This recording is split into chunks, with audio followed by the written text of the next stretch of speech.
আজ আমি চলে এসেছি কলকাতার কাছেই আড়িয়াদহতে। উত্তর 24 পরগনায় এটি অবস্থিত আড়িয়াদহ।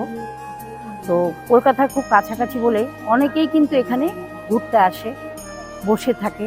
খুব সুন্দর একটা পরিবেশ, শান্ত সুন্দর একটা রাধাকৃষ্ণের মন্দির।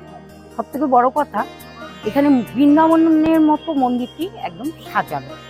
তো এখানে সবাই এসে বসে, পাশেই গঙ্গার সাথে লাগোয়া মন্দিরটি। এখান থেকে ফেরিঘাট আছে, এখান থেকে লোকে এপার থেকে ওপারে যেতে পারে, ঘুরতে পারে।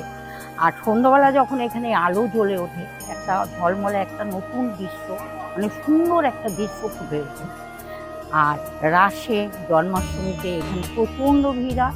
এখানে মানে একটা দারুণ একটা জায়গা। এখানে আমাদের এই 24 পরগনার আড়িয়াদহতে যে মন্দিরটা উঠেছে ছোট বৃন্দাবন।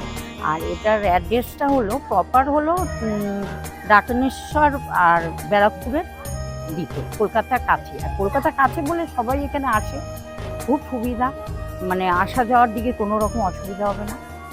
মন্দিরটা আসলে মনটা ভরে যায়। এত সুন্দর একটা বাড়ির কাছে মন্দির, সবাই এখানে আসতে পারে। মন্দিরটা ঘুরে ঘুরে আমি সব দেখাচ্ছি, তোমরাও আমার সাথে দেখো, ঘোরো।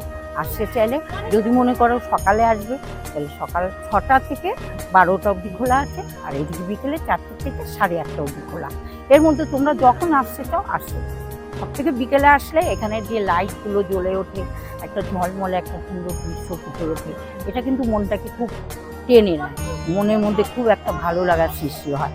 এখানে তো রাধাকৃষ্ণেরই একটি সুন্দর মন্দির। তো এখানে কৃষ্ণেরই সমস্ত কিছু ছোট ছোট করে দেখানো আছে, খুব সুন্দর লাগলো।